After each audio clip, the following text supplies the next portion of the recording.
வணக்கம். சிறகடிக்க ஆசை சீரியலில் இன்றைக்கி என்ன நடக்க போகுது அப்படின்னு தான் பார்க்க போகிறோம்.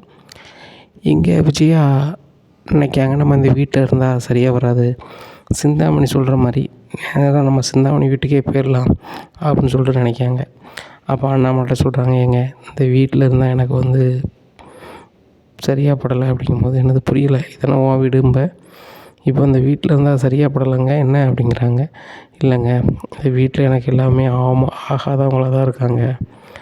சுருதி என்ன மதிக்கிறதே இல்லை, அந்த மீனாவை கேட்கவே வேண்டாம், நானாலே ஏட்டி போட்டி தான் பண்ணுதான்.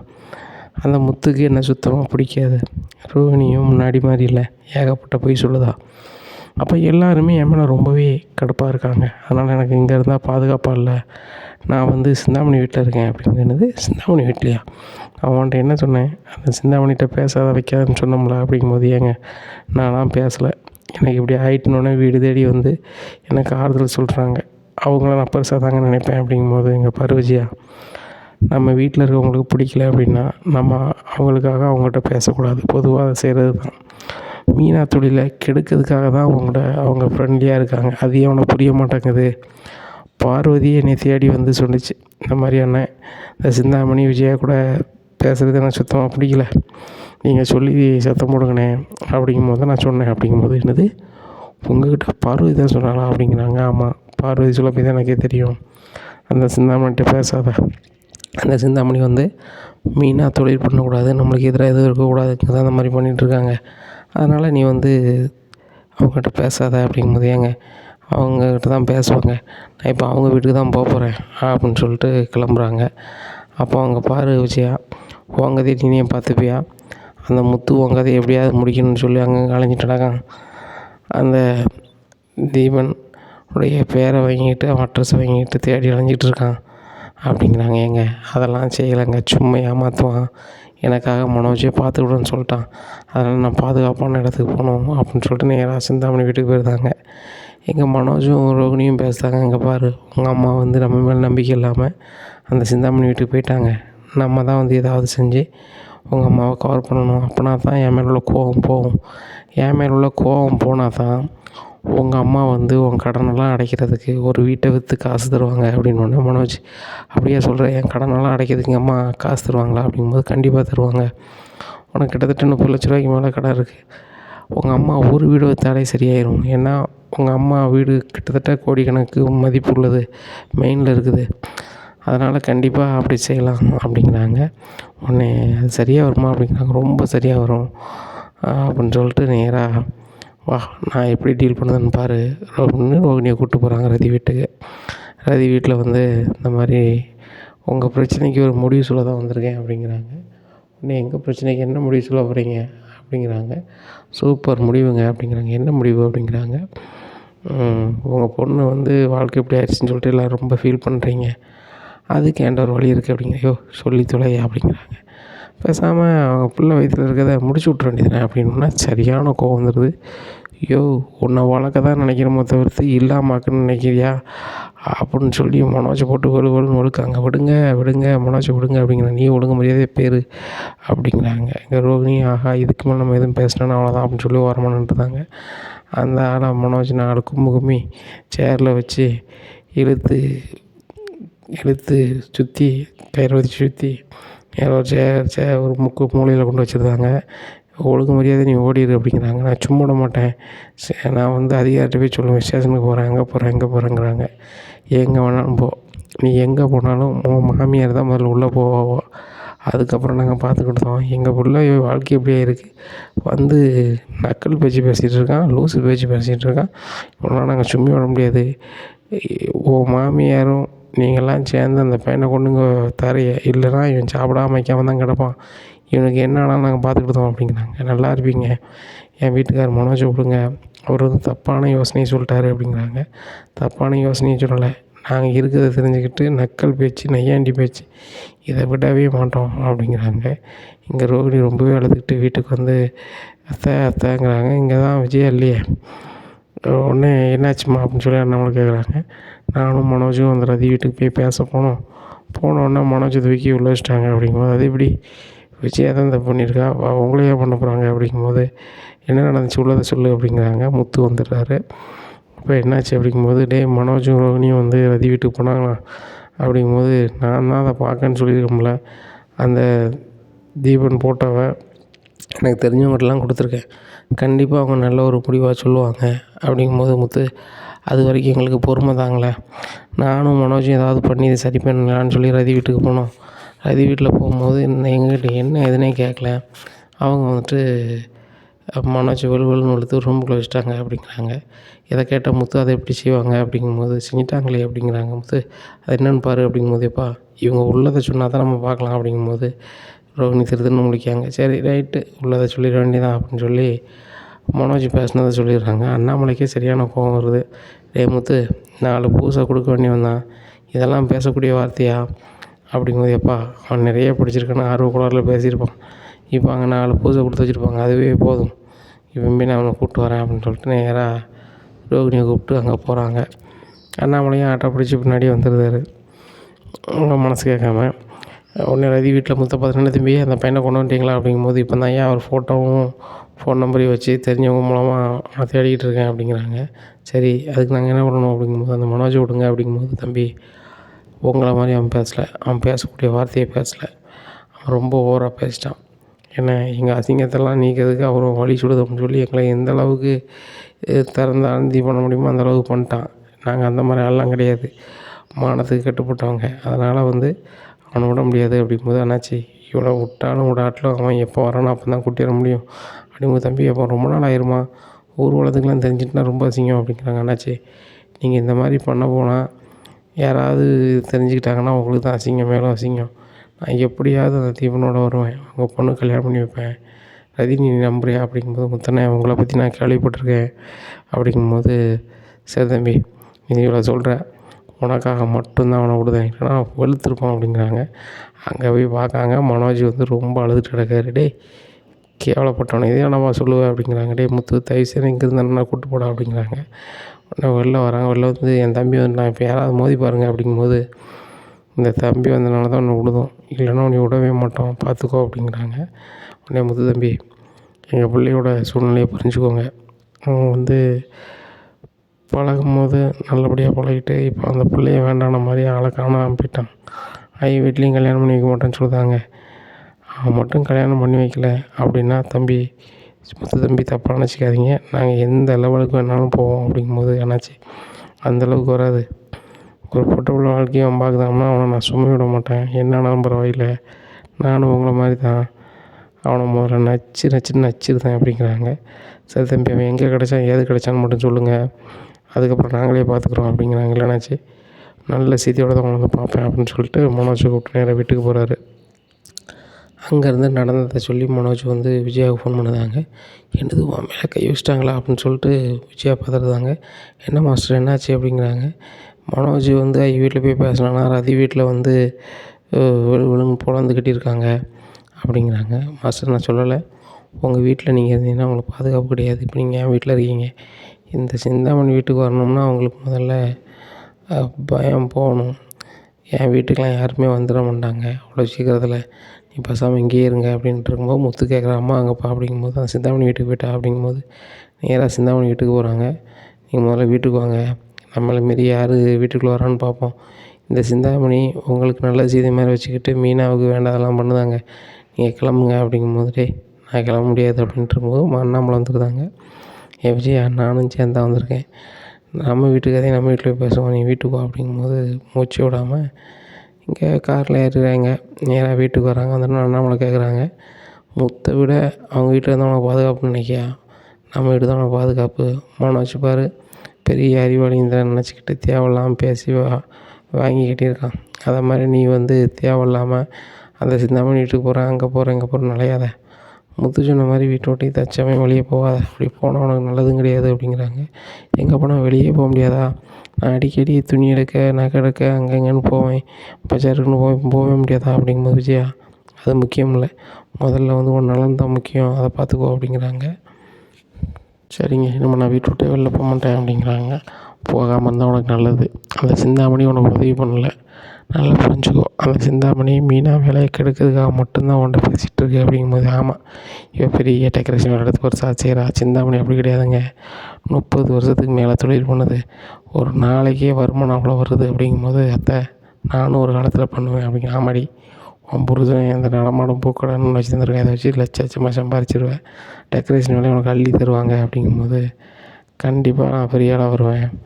சத்யா வந்து ஒரு நல்ல இடத்துல வேலைக்கு சேர்ந்துருக்கான். அந்த ஓனருக்கு கிட்டத்தட்ட ஒரு 10 கல்யாண மண்டபம் இருக்குது. அந்த 10 மண்டபத்துலையுமே பேசி எனக்கு தான் வந்து டெக்கரேஷன் வேலை ரெடி பண்ணி தந்திருக்கான் அப்படின்னது. 10 மண்டபத்தில் ஆர்டர் உனக்கு தான் தராங்களா அப்படிங்கிறாங்க. ஆமாம், அந்த பேங்க் அந்த ஃபைனான்ஸுக்கும் அவன் தான் மேனேஜரு, அது போக அந்த மண்டபத்துக்குலாம் அவன் தான் மேனேஜரு, எனக்கு தானே தருவாங்க அப்படிங்கும்போது, ஓ இவ்வளோ பெரிய வேலை கிடச்சிட்டா அவனுக்கு, இந்த வேலையை கெடுத்தாவணுமே அப்படின்னு சொல்லி ரூமுக்குள்ளே போய் சிந்தாமணி மறுபடியும் கால் பண்ணுறாங்க. என்ன மாஸ்டர், வீட்டுக்கு போய் உங்களுக்கு பயமாக தான் இருக்கா, நீங்கள் பேசாமல் நான் கார் அனுப்புகிறேன், காரில் ஏறி வந்துடுங்க, என் தம்பி அனுப்புகிறேன் அப்படிங்கிறாங்க. அது இல்லைங்க பிரச்சனை, இந்த மீனாவுக்கு வேலையே கிடைக்கக்கூடாதுன்னு நீங்கள் நினைக்கிறீங்க அப்படிங்கும்போது, என்ன மாஸ்டர் உங்கள் மருமகளுக்கு சப்போர்ட் பண்ண போகிறீங்களா அப்படிங்கிறாங்க. அவளுக்கு நான் ஒரு நாள் சப்போர்ட் பண்ண மாட்டேன், உங்களுக்கு தான் சப்போர்ட் பண்ணுவேன். மீனா தம்பி ஒருத்தன் ஒரு கல்யாண மண்டபத்தில் வேலைக்கு செஞ்சுருக்கானா, அவர் பேர் கூட இதுங்கிறாங்க அப்படின்னா, ஐயோ இவரா அப்படின்னு சொல்லிட்டு முழிக்காங்க. ஏன்னா அவர் யாருன்னா சிந்தாமணியோட புருஷன்.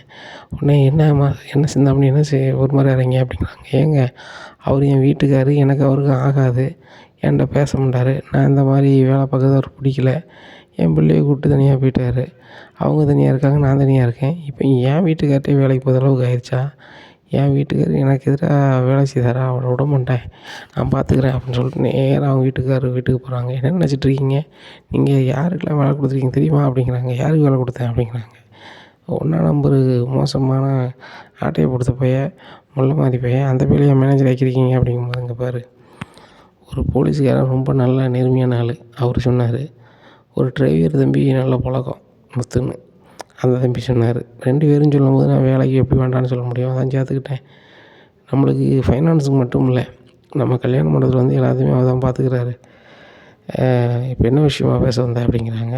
இங்கே பாருங்கங்க, நம்ம மண்டபத்தில் அவங்க இருக்கக்கூடாது அப்படிங்கும்போது, இங்கே பாரு சிந்தாமணி, நீ வந்து தேவையில்லாத வேலை பார்த்ததுனால தான் நான் நம்ம மண்டபத்தில் கூட உன்னை கொடுக்க மாட்டேங்க, நீ வேறு இடத்துல பாரு அப்படிங்கும்போது, இல்லைங்க நான் தான் பண்ணுவேன், இந்த மீனாவுக்கு நீங்கள் வேலை கொடுக்கக்கூடாது அப்படிங்கும்போது, இங்கே பாரு பேச்சுக்கால் செயல்பாடுலாம் பிடிக்காம தான் நானும் என் பிள்ளையும் தனியாக வந்து நிம்மதியாக இருக்கும், அது உனக்கு பிடிக்கலையா கிளம்பு, அந்த சத்யா தான் எப்படி இருப்பான், அவன் மேனேஜராக இருப்பான் அப்படிங்கும்போது, நான் உங்களுக்கு இவ்வளோ சொல்லுதேன் கேட்க மாட்டீங்களா, ஒரு அம்மா வந்து ரோட்டில் நடந்து போகையில் அவர் பணத்தை ஆட்டையை போட்டு போன வீடியோ உங்களுக்கு அனுப்புதேன், அப்பமாவது நீங்கள் அவனை வேலையை விட்டு பாட்டதில்லைன்னு பார்க்கலாம் அப்படின்னு சொல்லிட்டு விஜயா கால் பண்ணி, விஜயா மேடம் அந்த வீடியோ அனுப்புங்க அப்படிங்கிறாங்க. அனுப்புகிறாங்க. இதை பார்த்துட்டு அவர் ஒரு மாதிரி ஆயிடுறாரு. 1,00,000 ரூபா பணத்தை எப்படி ஆட்டையை போட்டு போகிறான், நம்ம லட்சக்கணக்கில் பணம் வச்சுருக்கோம், ஏன் இது வந்து சரி வராது அப்படின்னு சொல்லிட்டு, தம்பி நீங்கள் வேலைக்கு வேண்டாம்னு சொல்லி ஃபோன் பண்ணி சொல்லிடுறாங்க. என்ன விஷயம் அப்படிங்கும்போது, இவர் வீடியோவே அனுப்பிடுறாரு. அனுப்புனோன்னே அதை பார்த்து சத்யா ஒரு மாதிரி ஆயிடுறான். ஆகா நம்மளை பற்றி யாரோ வேண்டாத செஞ்சுருக்காங்க, கண்டிப்பாக இது சிட்டியோட வேலை தான் இருக்கும் அப்படின்னு நினைக்காங்க.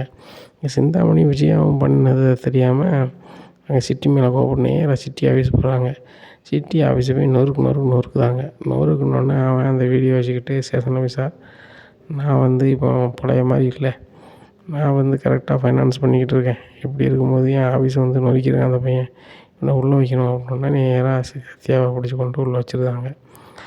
அப்போது முத்துக்கு இந்த தகவல் தெரிஞ்சோடனே மீனாட்ட தான் சொல்லுவாங்க. மீனா ரொம்பவே அழுகுதாங்க. ஏங்க எப்படிங்க இப்படி ஆகிப்போச்சு அப்படிங்கும்போது, இந்த மாதிரி ஓனர் வந்து எல்லாம் தெரிஞ்சுக்கிட்டு வேண்டான்னாராம், கடைசியில் இப்படி ஆயிடுச்சு அப்படிங்கிறாங்க. உடனே அந்த ஸ்டேஷனுக்கு அருண் போகிறாரு. என்னடா இப்படி பண்ணி வச்சுருக்க அப்படிங்கும்போது, ஆமாம் சரியான கோபமாக இருந்துச்சு, நீங்களும் பெரிய மாமாவும் சேர்ந்து எனக்கு வேலை ரெடி பண்ணி தந்தீங்க, அந்த வேலையை கெடுக்கிறதுக்குள்ளே வேலையை பார்த்தோன்னா எனக்கு கடுப்பாயிருச்சு அப்படிங்கும்போது, ஓ அப்படியா சரி ரைட், நான் அவர்கிட்ட போய் பேசுகிறேன்னு சொல்லிட்டு நேராக வந்து சிட்டிகிட்ட போய் பேசுகிறாரு. என் மச்சினனை விடு, உனக்கு என்ன சின்னமாக நான் செய்கிறேன், அதில் எவ்வளோ செலவு இருக்கும் நான் தந்துடுறேன் அப்படிங்கிறாங்க. உடனே என்கிட்ட சத்யா வேலைக்கு வரணும்னு சொல்லுங்கள், நான் அப்படியே ஒன்றுமே வேண்டாம் அப்படிங்கிறாங்க. ஓன்ட்டு எதுக்கு வேலைக்கு வரணும் அப்படிங்குவாங்க. இதே ஃபைனான்ஸில் கணக்கில் இது வேலையை எனக்கு பார்க்க சொல்லுங்கள், அங்கே என்ன சம்பளம் கொடுக்காங்களோ டபுள் மடங்காக கொடுக்கேன் அப்படின்னோடனே அருண் அப்போ தான் 2ஆம் நம்பர் மாதிரி யோசிக்கார். சரி ரைட்டு, உன்கிட்ட வேலைக்கு வருவான், முதல்ல இதை வாபஸ் வாங்க அப்படிங்கிறாங்க. உடனே ரொம்ப சந்தோஷமாக சிட்டி போய் வாபஸ் வாங்கிடுறாரு. வாபஸ் வாங்கின வெளியே வந்தோடனே, "சத்யா, ஒரு வாரத்தில் என்கிட்ட நீ வேலைக்கு வரேன்னு சொல்லி உங்கள் மாமா சொன்னார், வந்துடும்ல?" அப்படிங்கிறாங்க. "என்னது, நான் உன்கிட்ட வேலைக்கு வரணும்னு எங்கள் மாமா சொன்னாரா?" அப்படிங்கும்போது உடனே யாருன்னா, "ஆமாம், நீங்கள் கிளம்புங்க" அப்படிங்கிறாங்க. "மாமா, நான் அவன்கிட்டலாம் போக மாட்டேன், வைக்க மாட்டேன், அவன் சரியான ஆள் கிடையாது" அப்படிங்கும்போது, "எனக்கு தெரியும், இந்த இடத்துல நம்ம இதை முடிக்கணும், அதுக்கப்புறம் நம்ம பார்த்துக்கலாம், முதல்ல அவர்கிட்ட போகணும், அந்த ஃபைனான்சியர்கிட்ட" அப்படிங்கிறாங்க. இப்போ முத்து, "நானும் வரேன்" அப்படிங்கிறாங்க. 2 பேரும் நேராக அங்கே போகிறாங்க. போய் பேசுதாங்க. "சத்யா முன்னாடி மாதிரி இல்லை, எவ்வளோ மாறிட்டான், அவனுக்கு ஒரு வாய்ப்பை கொடுங்க" அப்படிங்கும்போது, "தம்பி, நீங்கள் 2 பேரும் வந்து சொல்லுதீங்க, என் வீட்டுக்காரி சிந்தாமணி எனக்கு ஆவாது தான், சரி வீடு தேடி வந்து சொன்னான், சரி அவளை எனக்கு பிடிக்காட்டாலும் சரி என் வீட்டுக்காரியாக இருந்தவளை சொல்லுதான்னு நினச்சி இப்படி பேசிட்டேன், சரி தம்பி இருக்கட்டும்" அப்படின்ட்டு விட்டு போயிருந்தாங்க. இந்த விஷயம் சிந்தாமணி தெரிஞ்சோன்னா ரொம்பவே கொதிச்சு போகிறாங்க. இவர்கிட்ட அவ்வளவு சொல்லியிருக்கேன், என்னையை பிடிக்கலனாலும் எனக்கு வேண்டாதால இப்போ தான் இவர் செய்வாரா வைப்பாரான்னு சொல்லி சரியான கோவத்தில் அவங்க மொழுகு பேசுதாங்க. உடனே அவங்க மாமா சொல்லிதாங்கம்மா, "நீ பண்ணது வேலை அப்பாவுக்கு பிடிக்காம தாங்க விலகி இருக்கோம், நீ இந்த வேலையெல்லாம் விட்டுருமா, விட்டுட்டு வந்து பேசாமல் நம்ம வீட்டில் இருந்து அப்பாட்ட சொல்லிடுறேன், நம்மளுக்கு ஃபைனான்ஸ் இருக்குது, அது போக கல்யாண மண்டபம் இருக்குது, நீ எதுக்குமா இந்த வயசில் டெக்கரேஷன் எடுக்கணும்னு என்னை தவிர வேறு யாரும் இந்த தொழில் பண்ணக்கூடாதுன்னு நின்றுருக்க, அது தேவையே இல்லைம்மா, நீ பேசாமல் வீட்டை பார்த்து போ வாம்மா" அப்படிங்கிறாங்க. "நான்லாம் வீட்டுக்கு வர மாட்டேன், வைக்க மாட்டேன்" அப்படிங்கிறாங்க. உடனே, "அதானம்மா, உனக்கு வந்து அந்த கடைசி வரைக்கும் இப்படி தான் இருக்க போகிற, ஃபோனை வை" அப்படிங்கிறாங்க. சிந்தாமணி விஜயாவுக்கு ஃபோன் பண்ணி சொல்லுதாங்க, "மறுபடியும் சத்யா வேலைக்கு சேர்த்துட்டாங்க, ஒன்றும் பண்ண முடியாது, அந்த மீனாவுக்கு நிறைய டெக்கரேஷன் வேலை நடக்க தான் செய்யும் மாஸ்டர், இப்போ இருக்க ஒரே வாய்ப்பு இது தான், மீனா கண்டிப்பாக வந்து அந்த டெக்கரேஷன் வேலை பார்க்குறதுக்கு பொருட்கள் நிறைய வாங்கி வச்சுருப்பா, அதுவும் கஷ்டப்பட்டு தான் வாங்கி வச்சுருப்பா, அவளுக்கு பெருசாக முதல்ல எதுவும் கிடையாது, ஆனால் என்கிட்ட இன்றைக்கி லட்சக்கணக்கில் கோடிக்கணக்கில் இருக்குது, என்னால் எதுனாலும் பண்ண முடியும், ஆனால் அந்த மீனா வச்சுருக்க பொருள் மட்டும் எங்கே இருக்குதுன்னு தெரிஞ்சால் போதும், நம்ம அதை ஒன்றும் இல்லாமல் ஆக்கிட்டோம்னா மீனாவோட தொழிலே பண்ண முடியாது, ஏன்னா டெக்கரேஷன் ஆர்டருங்கிறது வந்து டபார்னு வரும், 4 நாளில் 3 நாளில், அதை வாங்கி அவள் தயார் பண்ண முடியாது, அவள் நினச்சா பூ மட்டும்தான் அது மாற்ற முடியுமே தவிர்த்து வேறு ஒன்றும் பண்ண முடியாது, அந்த வாசலில் இருக்க அலங்காரமாக இருக்கட்டும் எல்லாமே வந்து ரெடிமேடாக தான் இருக்கும், அந்த ரெடிமேட் பொருள் எங்கே வச்சுருக்கான்னு மட்டும் தெரியணும், எப்படியாவது மீனாட்ட கேட்டு தெரிஞ்சுக்கோங்களேன்" அப்படிங்கும்போது, "வேண்டாம் வேண்டாம், நான் கேட்டு அது நீங்கள் ஏதாவது பண்ணால் என் பேர் தான் வரும், நம்ம நாசுக்காக கேட்குறதுக்கு ஒரு ஆள் இருக்கார்" அப்படிங்கிறாங்க. "யார்?" அப்படிங்கிறாங்க. "ஒரு ஆள் இருக்கார்" அப்படின்னு சொல்லிட்டு நேராக கறிக்கடைக்காரரை பார்க்க போகிறாங்க. விஜயா பார்த்தோன்னா, "ஐயையோ, இவங்களாம் வராங்கன்னு" சொல்லிட்டு, "ஆண்டி, நான் தான் உள்ளதை சொல்லிட்டேனே" அப்படிங்கும்போது, "அது இல்லை, இப்போ நீங்கள் ஒரு விசேஷம் மாதிரி மீனாவுக்கு டெக்கரேஷன் வேலை கொடுக்கணும், அவங்க பண்ணித்தரேன்னு சொல்லுவாங்க, பண்ணித்தரேன்னு சொல்லும்போது அந்த பொருட்கள்லாம் எடுக்கிறதுக்கு எங்கே வரணும், நானே எனக்கு ஆட்டோ இருக்குது, நானே வந்து எடுத்துக்கிறேன்னு சொல்லுங்கள்" அப்படிங்க. "எனக்கு ஆட்டோ இல்லையே" அப்படிங்கிறாங்க. "உங்களுக்கு இருக்குன்னு சொல்லுங்கங்க" அப்படிங்கிறாங்க. உடனே சிந்தாமணி வர சொல்லி அவர்கிட்ட சொல்லுதாங்க. உடனே அவர் புரிஞ்சுக்கிறாரு, ரைட்டு, இந்த மீனா புள்ள வேலையை கெடுக்கிறதுக்கு இந்த மாதிரி மாமியாரும் அந்த சிந்தாமணி வேலை பார்க்காங்களா அப்படின்னு சொல்லிட்டு, சரி இது மீனாவுக்கு வந்து வருமானம் வந்துட்டு போட்டோம் அப்படின்னு சொல்லிட்டு மீனாட்ட பேசுதாங்க. மீனாட்ட பேசி, "உன் குடோன் எங்கேம்மா இருக்குது" அப்படிங்கிறாங்க. "குடோன் இந்த இடத்துல இருக்குது ஆச்சு" அப்படிங்கிறாங்க. சரி ரைட்டு அப்படின்னு சொல்லிட்டு பொருளெல்லாம் ஏற்றி ஒரு ஃபங்க்ஷன் வைக்கிற மாதிரி வச்சிடுறாங்க. அவருக்கு 60ஆ பிறந்தநாளும் வருது, அந்த ஃபங்க்ஷனை வச்சிடுறாங்க. வச்சு முடிச்சுட்டு அதே இடத்துல இறக்கிடுதாங்க. அப்போ இறக்கும்போது கேட்குறாங்க, "எந்த இடத்துல பொருள் இறக்குனீங்க, ஏற்றுனீங்க" அப்படின்னு சொல்லி சிந்தாமணி கேட்குறாங்க. அப்போ மணி நினைக்காரு, நம்ம வந்து மீனாவை மாட்டி விட்டால் நல்லா இருக்காது, அந்த பிள்ளைகள் இப்போ தான் வந்து முன்னேறி வருது, அப்போது நம்ம வந்து அந்த ஒரு அரசியல்வாதி ஒரு ஆள் இதே மாதிரி தொழில் பண்ணுறாரு, அவரை கோர்த்து விடுவோம், அப்போ தான் சரியாக வரும் அப்படின்னு சொல்லி அந்த இடத்துல தான் இருக்குதுன்னு ஒரு இடத்த சொல்லிடுறாங்க. அங்கே போய் சிந்தாமணி பொருளெல்லாம் ஏற்றிக்கிட்டு இருக்கும்போது கரெக்டாக மணி வந்து அந்த ஆள்கிட்ட சொல்லிடுறாரு, "சார், உங்கள் பொருளை யாரும் ஆட்டையை போடுதாங்க, பார்த்துக்காங்க" அப்படின்னு சொல்லிட்டு. அந்த ஆனந்த அரசியல்வாதி குரூப் வந்து சிந்தாமணி குரூப்பை வலுவலுன்னு வெளுக்காங்க.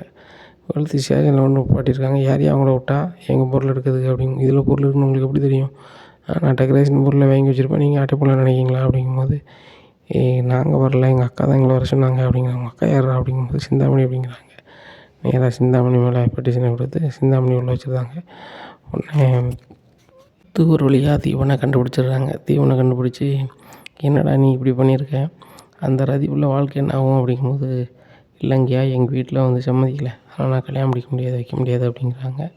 "ஆமாடி, நீ ஒரு பிள்ளைகிட்ட பேசுவ, வைப்ப, எல்லாம் தப்பாக நடந்துக்கிடுவ, அதுக்கப்புறம் அந்த பிள்ளைய வயித்துல எதுவும் வளர்ந்த பிறகு எனக்கு வேண்டாம் அப்படின்னு பேசுவியா, இது நல்லது கிடையாது, இது கிடையாது அப்படிங்கிறாங்க. இல்லைண்ணே எங்கள் வீட்டில் மீறி நான் பண்ண முடியாது, எங்கள் வீட்டில் சமைச்சா நான் பண்ணிக்கிறேனே அப்படிங்கிறாங்க.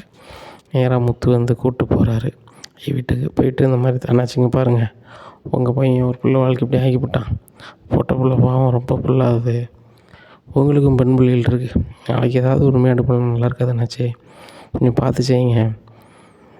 எங்கள் அம்மாவுக்கு அவங்களால உரியாக இருக்குது, இந்த பிரச்சனை முடிஞ்சால் தான் எங்கள் குடும்பத்தில் நிம்மதியாக இருக்கும்.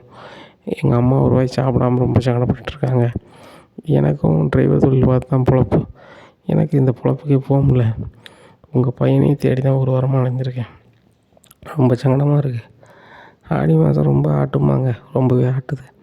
அதனால் எப்படியாவது நீங்கள் சம்மதிக்கணும் அப்படிங்கும்போது அவங்க ரொம்ப யோசிக்காங்க. என்னாச்சு கொஞ்சம் மனசாட்சியாக பேசுங்க அப்படின்னோடனே, சரி தம்பி நம்ம வீட்லேயும் பொட்டை இருக்குது, அதுக்காக நம்ம வந்து மாறி மாறி பேசினா நல்லா இருக்காது, சரி ரைட்டு ஏற்றுக்குறோம் அப்படின்னு சொல்லிட்டு பொண்ணு வீட்டுக்காரங்களை வந்து என்கிட்ட பேச சொல்லுங்க அப்படிங்கும்போது, என்னாச்சு நம்ம தான் மறுபடியும் அங்கே போய் பேசணும் அப்படின்னு சொல்கிறாங்க. நேராக திலீபன் வீட்டிலேருந்து எல்லாரையும் கூப்பிட்டுக்கிட்டு காரில் அங்கே போகிறாரு. என்ன தம்பி இன்னும் அந்த பையனை காங்கலையா, உங்கள் அண்ணன் அதுக்காக கூப்பிட்டு போனீங்க, எங்களுக்கு மறுபடியும் உங்கள் அண்ணன் இந்த இடத்துல கடை வச்சுருக்காரு, அவர் தூக்கிட்டு வர எங்களால் முடியாதா அப்படிங்க. நினச்சி அதுக்கெலாம் வேலை இல்லை, இப்போ அந்த பையன் வந்துட்டான், அந்த பையனுக்கும் சம்மதம், அவங்க வீட்லேயும் சம்மதம், காரில் உட்காந்துருக்காங்க, உங்கள் வீட்டில் பொண்ணு கேட்க போகிறாங்க அப்படின்னு. இவங்களுக்கு பயங்கர சந்தோஷம். ரதி முத்துட்டு கேட்குறாங்க, அண்ணே உண்மையாக தான் சொல்கிறீங்களா அப்படிங்கிறாங்க. உண்மையாக தான் சொல்கிறேன், அவங்க வீட்டில் சம்மதிச்சிட்டாங்க, அது போக அவங்க பிஸ்னஸ் அந்த வேலை பார்த்துக்கிட்ட சொல்கிறாங்க, ஒன்றும் பிரச்சனை இருக்காது, நீங்கள் தேடி பார்த்தாலும் இப்படி ஒரு வசதியான இடத்துல நல்ல பையனை கிடைக்க பொண்ணு கொடுக்க முடியாது அப்படி அப்படின்னு சொன்னோன்னே அவங்களுக்கும் சம்மதிச்சிடுறாங்க. 2 பேர் வீட்லேயும் ரொம்ப சந்தோஷப்படுறாங்க. பொண்ணு வீட்டுக்காரங்க ரதி வீட்டில் சொல்கிறாங்க, தம்பி என் பொண்ணு வாழ்க்கை எப்படியோ போயிருக்கும், அது நீங்கள் சரி பண்ணிட்டீங்க, இதை மறக்கவே மாட்டோம், நீங்கள் தான் தம்பி நின்று கல்யாணத்தை நடத்தி வைக்கணும் அப்படிங்கும்போது, எங்கள் அம்மா இவங்க ஒன்று சேர காரணம் இல்லை, படிக்க வந்த இடத்துல இப்படி ஆயிடுச்சு, எங்கள் அப்பா அம்மா தலைமையில் நடக்கட்டும், நாங்களும் வர சொல்கிறேன் அப்படின்னு சொல்லிட்டு சத்யா வேலை பார்க்குற மண்டபத்துக்கே ஒரு அட்வான்ஸை கொடுக்காங்க. கொடுத்துட்டு ஒரு கல்யாணம் ஏற்பாடு பண்ணுறாங்க. அதுக்கு மீனா தான் டெக்கரேஷன் எடுத்து செய்தாங்க. அதுக்கு ஒருத்தர் காசு மீனா வாங்கலை, சூப்பராக பண்ணி கொடுக்காங்க. அங்கே கல்யாணத்தை முடிச்சுட்டு வரவேற்புக்கு போகிறாங்க. அப்போ முத்து சொல்கிறாரு, அண்ணன் முறையிலேருந்து நான் என்ன செய்யணுமோ செய்கிறேம்மா அப்படிங்கிறாங்க. ரதி வீட்டில் ரொம்ப சந்தோஷப்படுறாங்க. அப்போ எல்லார்ட்டையும் விஷயம் சொல்கிறாங்க, கல்யாணம் நடந்துச்சு, இன்னும் வேண்டாம் எந்த பிரச்சனையும் பண்ணாதீங்க அப்படிங்கும்போதேம்மா, நடக்காத கல்யாணத்தை உங்கள் பையன் நடத்தி வச்சிட்டாப்புல, உங்கள் பையனுக்கு தான் நாங்கள் நன்றி சொல்லணும், இப்போ ஏற்பட்ட பையன் கிடைக்க நீங்கள் தான் கொடுத்து வச்சுருக்கணுமா அப்படிங்கும்போது விஜயா ஒரு நிமிஷம் பார்க்காங்க. முத்து அழுதுடுறாரு. மீனாவுக்கும் ரொம்ப கஷ்டமாக இருக்குது, நம்ம வீட்டுக்காரர் வந்து அம்மா மேலே ரொம்ப பாசம் வச்சுருக்காரு, ஆனால் என் மாமியாருக்கு சுத்தமாக பாசமே இல்லையே அப்படின்னு சொல்லி ஃபீல் பண்ணுறாங்க. அப்படி இருக்கும்போது மனோஜுக்கு வந்து சந்தோஷி ஃபோன் பண்ணுறாரு பாம்பேலேருந்து, இந்த மாதிரி மீட்டிங் இருக்குது, நீங்கள் நாளை கழிச்சு வந்துடுங்க அப்படிங்கிறாங்க. சரி சார் அப்படின்னு சொல்லிட்டு இங்கேருந்து போயிடுறாங்க. மனோஜ் வரதை தெரிஞ்சுக்கிட்ட கடங்காரங்க எல்லாமே அங்கே வராங்க. அப்போ அவங்க எல்லாருமே கூட்டத்தில் உட்காந்துருக்காங்க. அது மனோஜ் கவனிக்கலை, தன்னை பெரிய பிஸ்னஸ் மேன் மாதிரி அங்கே பேசிகிட்ருக்காரு. அந்த ஆள் எல்லோரும் எந்திரிச்சு வந்து மனோஜை வெளுக்காங்க. வெளுத்தோன்னே சந்தோஷ் சார் சொல்லிட்டாரு, இந்த பார்ட்டியில் வந்து நாங்கள் எப்படி பண்ணலாம் வைக்கலாம், நீங்கள் அவர் ஒரு டீலரு, அவர் தான் வந்து அந்த மாநிலம் முழுவதையும் அவர் தான் வந்து பொருளை கொடுக்காரு வைக்காரு அப்படிங்கும்போது, சார் இவனை மாதிரி ஒரு டுபா கூட்ட நீங்கள் வந்து டீலர் கொடுக்கறத காட்டிலும் வேறு யார்ட்டையாவது கொடுத்துட்டு போயிடலாம் அப்படிங்கும்போது, என்னையா சொல்கிறீங்க அப்படிங்கும்போது, ஆமாம் எங்களுக்கெல்லாம் சப் டீலர் தாரேன்னு சொல்லிட்டு எங்கள் பணத்தை வாங்கி இன்றைக்கி வரைக்கும் ஏமாற்றிட்டுருக்கான், உங்கள்கிட்ட கேட்டால் நீங்கள் வந்து டீலர் மனோஜ்கிட்ட கலங்குங்கிறீங்க, மனோஜ் வந்து ஓனர் சைடில் தரலங்கிறாங்க, இப்படி சுற்றி சுற்றி எங்களை ஏமாற்றிட்டுருக்காங்க, மனோஜ் இப்படி வாரான் அப்படிலாம் நடக்குன்னு தெரிஞ்சுட்டு தான் வந்துட்டுருக்கோம், எங்களுக்கு ஒழுங்கு மரியாதையாக எங்கள் பணம் வேணும் அப்படிங்கும்போது சந்தோஷ் சார் சொல்கிறார், நான் தந்துடுறேன் அப்படிங்கும்போது, சார் அதுக்காக மட்டும் நாங்கள் வரலை, நீங்கள் அந்த பணத்தை தந்துடுவீங்க எங்களுக்கு தெரியும், இந்த பணம் பெரிய அமௌண்ட்டு கிடையாது உங்களுக்கு, டீலரையும் மாற்றணும் அப்படிங்கும்போது, மனோஜ் நான் சம்மதிக்க மாட்டேன் அப்படிங்கும்போது, இவன் என்ன சார் சம்மதிக்கிறது, நீங்கள் தானே சார் ஓனர் அப்படிங்கும்போது பார்க்கும்போது ஏமாந்தவங்களில் ஒரு ஆள் கொடுக்க வேண்டியதான் அப்படின்னு சொல்லிட்டு அவ்வளோ பேரையும் எழுதி ஒரு சீட்டில் போடுதாரு. ஒரு ஆள் பேர் முருகேசன் வருது. முருகேசன் உங்களுக்கு தான் அந்த டீலர், நீங்களே நம்ம டீலராக இருங்க, உங்களுக்கு மாதம் வர வேண்டியது வர வச்சுருவேன் அப்படிங்கும்போது மனோஜ் சொல்கிறாரு, இந்த மீட்டிங் என்ன வர சொல்லிட்டு என் வேலையெல்லாம் கெடுத்து வந்திருக்கேன், நீங்கள் டீலரை மாற்ற போகிறீங்களா, நீங்கள் டீலரை மாற்றிங்கன்னா சும்மா விட மாட்டேன், நான் எவ்வளோ படிச்சிருக்கேன் தெரியுங்களா அப்படிங்கும்போது, மனோஜ் உன் படிப்பை கொண்டு மூட்டையில் கொஞ்சம் கெட்டி வை, தேவையில்லாமல் இது பண்ணிகிட்ருக்காத அப்படிங்கிறாங்க. உடனே என்ன சார் இப்படி பேசுகிறீங்க அப்படிங்கிறாங்க. அப்படி தான் ஏன் பேசுவேன், நீ முதல்ல கிளம்பு அப்படிங்கிறாங்க. மனோஜுக்கு என்ன சின்ன தெரில, கடங்காரங்க எல்லாமே சேர்ந்து நம்மளை வந்து டீலர்லேருந்து எடுத்து விட்டாங்களே அப்படின்னு சொல்லிட்டேன். உடனே கடன்காரங்க மறுபடியும் மனோஜ்கிட்ட வராங்க. டீலர் தான் மாற்றிருக்கு, எங்களுக்கு தர வேண்டிய பணத்தை நீ தான் தரணும். ஒரு வாரத்தில் நீ பணம் தரலைன்னா 1 வாரம் கழிச்சு எங்களில் யாராவது அந்த கடையை எடுத்துக்கிட்டு உனக்கு மிச்சம் இருக்க தான் தருவோம். எப்படி உனக்கு மிச்சம் இருக்க தான் தருவோம் அப்படிங்கிறாங்க. இங்கே மனோஜ் வந்து மீட்டிங் போய்ட்டு 2 நாள் கழிச்சு தரேன்னு சொல்லியிருக்காருல, நம்ம 2 நாளில் விற்கிற வியாபாரத்தை வருமானத்தை பூரா நம்ம ஆட்டையை போட்டுடணும். அதுபோக குடோனில் இருக்க பொருளை மனோஜ் போய் பார்க்குறதே இல்லை. யார் பொருள் வாங்க வந்தாலும் குடோனில் உள்ள பொருளை ஏற்றி விட்டுறணும் அப்படின்னு நினைக்காங்க. பொருள் மனோஜ் இல்லாத நேரத்தில் நல்ல வியாபாரம் ஆகுது. ரோகிணி அவங்க அம்மா அப்பாவுக்கு ஆஸ்பத்திரிக்கு அங்கேயும் அழைச்சிட்ருக்காங்களா, அதனால் கடையில் இருக்க முடியல. மனோஜை கேட்டால் கடையில் இருக்குதுன்னு சொல்லிடுறாங்க. கடைக்கு பொருள் வாங்க வரவங்கள்ட்டலாம் குடோனில் பொருளை ஏற்றி அனுப்புகிறாங்க. அதில் வர பணத்தை வேலை பார்க்குறவங்க எல்லாருமே ஷேர் பண்ணிக்கிறாங்க. அப்படி இருக்குது. மனோஜ் ரொம்ப கவலையாக கடைக்கு வராரு. இங்கே ரோகிணி இல்லை. ரோகிணி இல்லாத ரோகிணி எங்கே இருக்குது அப்படிங்கும்போது, நான் ஹாஸ்பிட்டலில் வந்திருக்கேன் அப்படிங்க. என்னாச்சு அப்படிங்கிறாங்க. இல்லை, நான் ஒரு பார்லர் வேலையாக வந்திருக்கேன் அப்படிங்கும்போது, ரோகிணி உனக்கு 6000 ஏறம் கிடைக்குமா, அதை வச்சு என்ன செய்ய போகிற, நம்ம ஃபர்னிச்சர் கடையில் லட்சக்கணக்கில் வியாபாரம் ஆகக்கூடிய இடம் அப்படிங்கும்போது, ஆகும் மனோஜ், நீங்கள் லட்சக்கணக்கில் வியாபாரம் ஆகவே தான் நான் வந்து தங்கத்தை வந்து மலையாக போட்டிருக்கேன் பாருங்கள், அங்கே தான் வியாபாரம் ஆகுதுன்னு சொல்கிறீங்க அப்படிங்கும்போது, ரோகிணி ஓனர் நீ, உன்னை நம்பி நான் விட்டுட்டு ஒரு இடத்துக்கு போனால் நீ போய் இதை பார்லர் வேலைக்கு போயிருக்கேன்ட்ருக்க, இது சரியே கிடையாது அப்படின்ட்டு நான் உடனே கிளம்பி வர மனோஜ் அப்படிங்கிறாங்க. அவங்க அம்மா சொல்கிறாங்க, இன்றைக்கி மருத்துவச்சி என் கூட இருக்குன்னு சொல்லியிருக்காங்க, இன்றைக்கி எனக்கு ஆப்ரேஷன், இப்போ கூட நீ வந்து இல்லைன்னா என்னடி அர்த்தம் அப்படிங்கிறாங்க. இல்லைம்மா நான் கிளம்புறேன் அப்படிங்கும்போது சித்தி சொல்கிறாங்க, நீ எல்லாம் மனுஷியா, கிளம்புறீ முதல்ல, இனிமேல் எங்கள் அக்காவை நீ எப்போது பார்க்க வந்த அவ்வளோதான் அப்படிங்கும்போது அவங்க என் அம்மா அப்படிங்கிறாங்க. நீ அம்மாவே நடந்துக்கிடலை, உன் புருஷன்கிட்ட உள்ளதை நீ சொல்லலை தான், ஆனால் இந்த இடத்துல நீ நின்று தான் ஆகணும், உனக்கு என்னது வந்தாலும் எங்கள் அம்மா கூட தான் நிற்பேன், நீ நிற்காம உன் சுயநலத்துக்கு மட்டும் இருக்க பாரு, நீலாம் ஒரு காலமும் கிருஷை உன் வீட்டில் கொண்டு வைக்க போகிறதும் இல்லை, நாங்கள் அதை பார்க்க போகிறதும் இல்லை, எங்கள் அக்காளுக்கு அப்புறம் கிருஷ்ணை நான் பார்த்துப்பேன், அந்த கவலை எங்கள் அக்காளுக்கு வேண்டாம், நீ கிளம்பு அப்படிங்கிறாங்க. சித்தி என் பையனுக்கு எனக்கு எப்படி பார்க்கணும் எனக்கு பார்க்க தெரியும் அப்படிங்கிறாங்க. நீ பார்க்குற லட்சணத்தை நான் பார்த்துட்ருக்கேன், முதல்ல கிளம்பு நீ அப்படிங்கிறாங்க. ரோகிணி அவங்க சித்தி மேலே உள்ள கட்டுப்பில் பயங்கரமாக வீட்டுக்கு போகிறாங்க. அங்கே மனோஜ் வந்து குடோன்லாம் அன்றைக்கி அதிசயமாக பார்க்காரு. குடோனில் ஒரு பொருளும் இல்லை. அப்போ அசோக்கிட்ட வந்து, என்னையா நம்ம கடையிலையும் குடோன்லையும் ஃபுல்லாக பொருள் இருந்துச்சு, நான் குடோன் பக்கத்துலேயே வரல, பொருள் இல்லை அப்படிங்கும்போது, எங்களுக்கு என்ன சார் தெரியும், அந்த சாவி எல்லாமே உங்கள்கிட்ட தான் இருக்குது, நீங்கள் தான் ஓனர், குடோனில் பொருளை காணும்னு என்கிட்ட கேட்குறீங்க, கடையில் பொருள் இல்லைனா மட்டும் என்கிட்ட கேளுங்க, நாங்கள் கடையில் தான் இருக்கோம், குடோன்லவே இல்லை, நீங்கள் சொன்னால் தான் நாங்கள் குடோனுக்கு போகிறோம் அப்படிங்கிறாங்க. இங்கே மனோஜுக்கு என்ன செய்யனே தெரில, அங்கே வேறு கேமரா இல்லையே, நம்ம என்ன பண்ணுறது அப்படின்னு சொல்லி ரொம்ப கோபமாக வீட்டுக்கு வராங்க. அங்கே ரோகிணி நல்லா தூங்கிட்டுருக்காங்க. ரோகிணி உனக்கு அறிவு இருக்கா இல்லையா, நான் பார்க்கும்போது பார்லர் வேலைக்கு எங்கேயோ போயிருக்கேன்னு, இவன் வீட்டில் தூங்கிட்டுருக்கேன் அப்படிங்கும்போது, மனோஜ் இப்போ தான் வந்தேன் அப்படிங்கும்போது, கடையில் வந்து எல்லா பொருளும் இருக்குது, குடோனில் பொருள் இல்லை, சாவி ஏற்ற இருந்துச்சு அப்படிங்கும்போது, ஆஹா சாவியை வச்சுட்டு நம்ம போயிட்டோமா அப்படிங்கும்போது, மனோஜ் என்னை மன்னிச்சிடுங்க அவசரத்தில் போயிட்டேன் அப்படிங்கும்போது, இப்போ அவங்க எல்லோரும் என்ன சொல்கிறாங்க, வேலை பார்க்குறவங்க எல்லாருமே, நாங்கள் குடோனில் போய் பொருள் எடுக்கலை, ரோகிணி மட்டும் அவங்ககிட்டே தான் சாவி இருக்கும், அப்படி இருக்கும்போது பொருள் எப்படி போயிருக்கும், அப்படி போனால் நீங்கள் தான் பொறுப்பு, எங்களுக்கு என்ன பொறுப்பு அப்படிங்கிறாங்க. இப்போ நான் என்ன பண்ணுறது, இப்போ கிட்டத்தட்ட குடோனில் மட்டும் 30 லட்ச ரூபாய்க்கு பொருள் இருந்துச்சு, இவன் 10 லட்ச ரூபாய்க்கு தான் பொருள் இருக்குது, இப்போ 20 லட்ச ரூபாய்க்கு நம்ம எங்கே போகிறது, கம்பெனிக்காரங்க கொடுக்கணுமா அப்படிங்கும்போது, என்னங்க 20 லட்ச ரூபாய்க்கு பொருள் இல்லையா அப்படின்னு சொல்லி நேராக 2 பேரும் ஸ்டேஷனுக்கு போகிறாங்க. ஸ்டேஷனில் போனோடனே ஏற்கனவே பழைய இடத்துலேருந்து இன்ஸ்பெக்டர் அவர் வந்து, என்ன நினச்சிட்ருக்க மனோஜ், எங்கேயாவது ஏமாந்துட்டே தான் இருப்பியா, தெளிவாக இருக்க மாட்டியா, கேட்டால் நிறைய படிச்சிருக்கேங்க, நீ என்ன படிச்சிருக்க அப்படிங்கிறாங்க. இது படிச்சிருக்கேன் அப்படிங்கிறாங்க. நிறைய படிக்கலை, நீ கம்மியாக தான் படிச்சிருக்க, நானே இதை படிச்சுட்டு தாங்க வேலைக்கு வந்திருக்கேன் அப்படிங்கும்போது, சார் எப்படியாவது எனக்கு கண்டுபிடிச்சிட்டாங்க அப்படிங்கிறாங்க. கண்டுபிடிச்சாங்கன்னா எப்படியா கண்டுபிடிக்க முடியும், மை போட்டால் பார்க்க முடியும், நீ கடையில் கேமரா வச்சவன் குடோன்லேயும் வச்சுருக்கணும்ல அப்படிங்கும்போது, இல்லை சார் அப்படிங்கிறாங்க.